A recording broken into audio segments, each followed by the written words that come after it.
Amici, ciao! Eccoci a una nuova puntata del Mondo Insieme! Nel nostro programma spesso parliamo di camminatori, fra l'altro viaggiare a piedi sta diventando sempre più di moda, ma c'è camminatore e camminatore. Guardate ad esempio i simboli che ho adesso sulla mia scrivania, ecco abbiamo scarponcini, casco, imbragature, ci sono i camminatori che fanno trekking più semplici e trekking più difficili. Stiamo per accogliere un protagonista, il signore dei trekking italiani, ma dico italiani perché ne ha fatti in tutto il mondo, che vi presentiamo in questo modo. Guardate.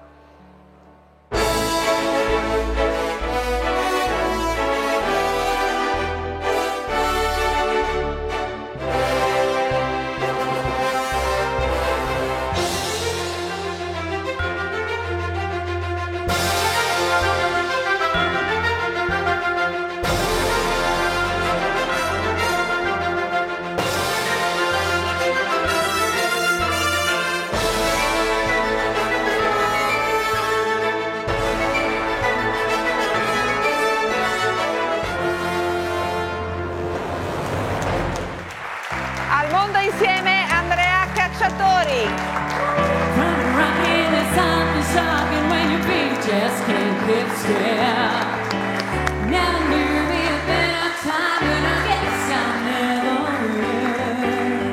Ciao Andrea, benvenuto. Ciao Licia. Intanto siamo concittadini, sì. Sei di Verona.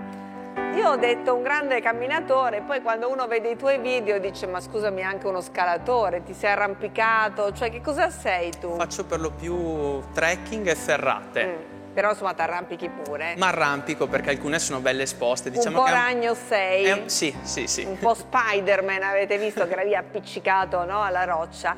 Chi ti ha passato questa passione? Allora, tutto è partito da quando ero bambino.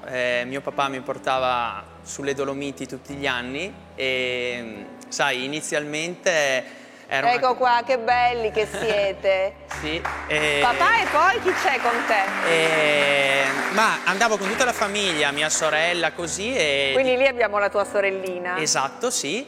E niente, sostanzialmente all'inizio, sai, soprattutto da bambino, far fatica non piace a nessuno, però con il tempo mi sono appassionato e insieme a questo, diciamo, mi è sorta la voglia, cioè mano a mano che sono cresciuto, di continuare con queste camminate e soprattutto immortalare anche i paesaggi che vedevo, quindi tra con foto e video, tant'è che mi sa che un centinaio di cime tra le Dolomiti e nel mondo le avrò conquistate, più o meno su per giù. Tu hai un palmarès impressionante, scalate di tutto rispetto, hai iniziato con le Alpi, poi sei andato in Oriente, oggi ci racconti il tuo ultimo trekking. Sì, esatto. Dico l'ultimo per adesso perché ne farà presto altri, attraverso le montagne della catena del Karakorum, fino alla meta delle mete, il K2. Esatto. Non sei salito in coppa al K2 come dicono a Napoli? Campo base. Al campo base, sì. Che si trova a 5.000 metri più o meno, sì. Allora, dobbiamo pensare che camminare, fare un trekking a quelle quote è molto faticoso. Assolutamente. Bisogna avere una preparazione particolare. Certo. È un'impresa estrema, possiamo dire. Non è che io domani mattina dico adesso vado a fare il trekking sul campo. Non ci si può sicuramente improvvisare, ecco. Bisogna essere un attimino preparati. Quindi c'è tutta una... Sì, c'è tutta una preparazione e soprattutto bisogna avere un'attitudine, una conoscenza su come propria esperienza personale di cosa vuol dire fare fatica. E poi comunque non puoi rimanere a metà strada, perché quando parti devi arrivare in vetta. Infatti 13 giorni in missione sull'Himalaya, il racconto del fotografo veronese Cacciatori sull'Arena, che è appunto il quotidiano di Verona. Esatto. Sei partito, hai fatto un percorso lunghissimo, abbiamo anche la mappa. Sei arrivato nella località più vicina, dopo aver preso degli aerei e aver fatto un sacco di cambi, sei arrivato a Scardu. Scardu? Sì. E Skardu, che si trova a 2300 metri d'altezza, Sì, per te esatto. ha rappresentato qualcosa di particolarmente importante. Beh, è la meta dal quale partono tutti i trek principali, diciamo, verso le montagne di quella zona del Karakoram. Quindi stiamo parlando del Pakistan. Del Pakistan, intanto. esattamente, il Ok. Pakistan.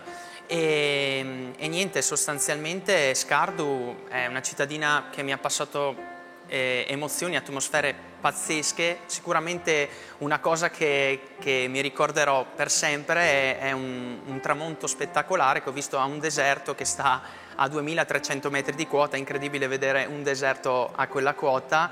E stiamo vedendo queste immagini, commentamele un po', Andrea. Beh, Un deserto è proprio... Sì, voglio dire, tu cominci già a vedere quelle che sono le montagne alte della catena, che lì le montagne si sta già parlando di 3.500, 4.000 metri, perché poi vanno sempre più su, e vedi questa enorme distesa, dove addirittura ci sono delle dune, e voglio dire, crea un contrasto incredibile. Ci sono le persone che poi vedi si divertono con quad, jeep, eccetera, e niente. Un ambiente che sembra Potrei portarti dire proprio in un altro pianeta. Into the wild, sì. Into the wild. Sì. Poi da Skardu con una jeep sei arrivato al campo base di Yola? Giula, sì, Non ne Giula. azzecco una. No, come beh, ma pronuncia, non sono vabbè. nemmeno io sicuro che sia giusta la pronuncia. La diamo a interpretazione. 3150 metri, dove è iniziato il vero e proprio trekking, quello dove bisogna essere tosti. Guardate.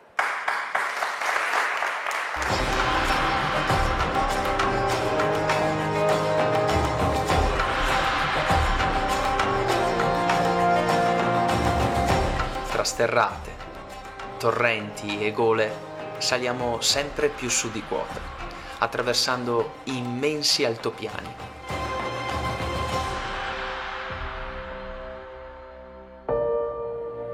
A ben 3383 metri, al campo intermedio di Paju, arriviamo giusto in tempo per l'ora di cena.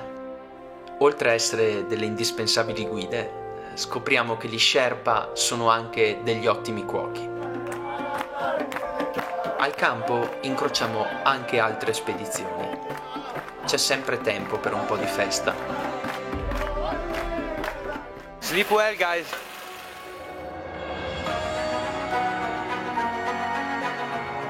Un nuovo giorno e ancora tanta strada da fare.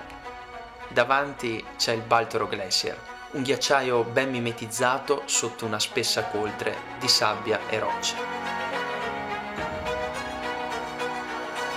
Lungo il cammino, ogni giorno percorriamo una quindicina di chilometri. Ma nonostante la fatica, un tramonto ad oltre 4.000 metri vale la pena di essere ammirato.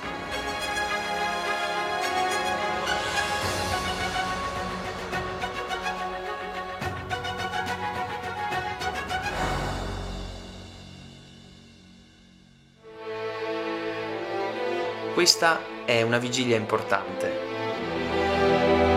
Dopo circa 5 giorni di cammino stiamo per raggiungere il Campo Concordia, dal quale per la prima volta riusciremo ad ammirare il K2. Nonostante i su e giù, cerco di avvantaggiarmi rispetto agli altri.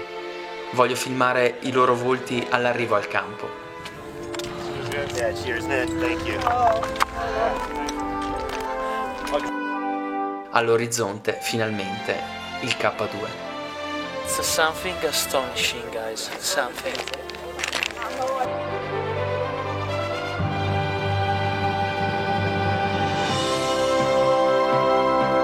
11 luglio, è questo il giorno. Da Concordia, dopo quasi 4 ore di cammino, eccolo, a 5.000 metri, il mitico campo base del K2. Finalmente sono ai piedi della seconda vetta più alta al mondo. Andrea, una bellissima soddisfazione. Tra l'altro tu quando sei arrivato al campo base hai visitato un luogo particolarmente significativo, dedicato a tutti gli alpinisti che purtroppo hanno perso la vita nel tentativo di conquistare la vetta del K2. Assolutamente sì, è il Memorial Gilgit e sostanzialmente sono delle targhe che ricordano tutti gli alpinisti che hanno tentato l'ascesa, e pensare, diciamo, a quante persone hanno tentato, hanno sfidato questa montagna e ci hanno, diciamo, hanno perso la vita, mi ha fatto comunque provare una sensazione di immenso rispetto.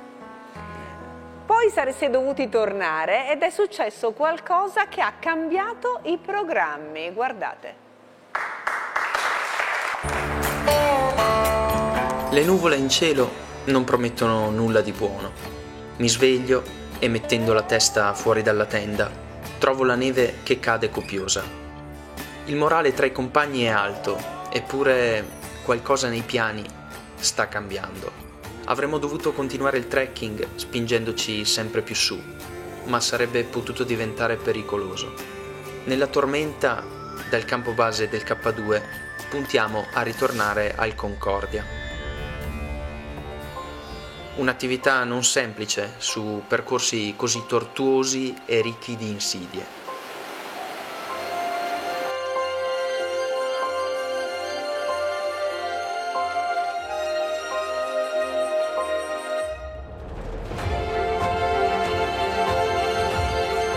Fradici arriviamo al Concordia. Con gli Sherpa allestiamo le tende. Tremolanti ci avviciniamo ai fornelli. Dopo ore nella bufera desideriamo soltanto riscaldarci.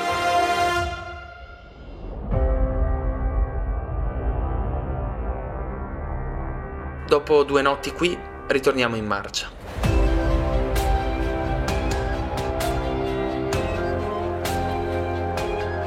Le scarpe macinano chilometri, prima 25, l'indomani 22.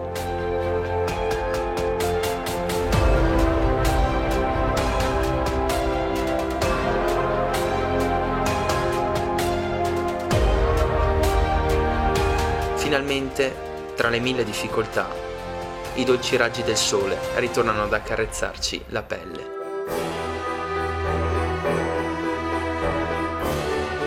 Stremati ma sereni per la fantastica avventura, attendiamo la jeep che ci condurrà alla città più vicina.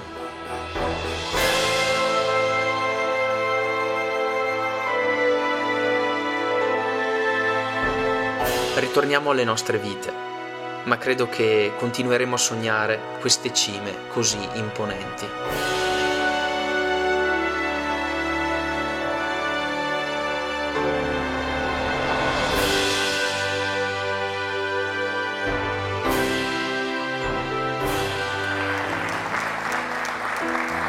Che meraviglia, Andrea, questi percorsi, anche le immagini da lontano hanno fatto vedere questo ambiente meraviglioso. Peraltro voglio ricordare che tu hai fatto questo trekking così faticoso, eri l'unico italiano, Sì.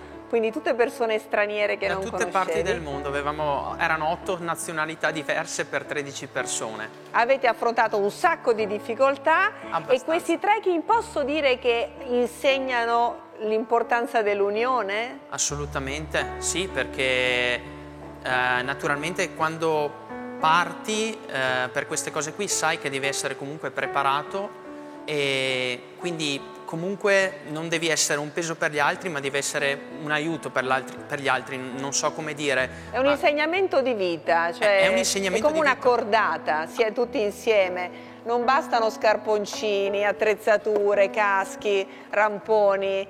La mano molte volte è più forte di tutte queste cose. Assolutamente, assolutamente, nel senso che comunque ci si aiuta se una persona sta indietro. Noi eravamo ben coordinati, c'era comunque sempre qualche guida pakistana davanti o dietro a chiudere la fila. Poi tutti noi facevamo il nostro trekking, non è che, però c'era sempre il controllo all'inizio e alla fine del serpentone. Andrea, avete fatto anche un lavoro di pulizia, perché purtroppo queste vette meravigliose, ne abbiamo sentito parlare tantissime volte, vengono spesso sommerse da rifiuti, Sì. no? Le persone arrivano lì e lasciano. Voi avete fatto i netturbini alla fine? Allora, noi gestivamo la nostra spazzatura nel modo migliore possibile, nel senso che comunque tenevamo tutto raccolto in dei sacchetti e poi veniva riportata, diciamo, a valle. Però purtroppo abbiamo trovato situazioni di sporcizia e inciviltà, magari lasciate da spedizioni precedenti, e quindi ci siamo occupati di raccogliere, specialmente gli Sherpa facevano questi sacchettoni enormi che poi ci siamo occupati di riportare. È un bellissimo gesto che secondo me non dovrebbe esistere, perché nessuno dovrebbe lasciare niente, questo bisogna ribadirlo. Pubblicità, rimanete con noi, grazie di essere stato al Mondo Insieme.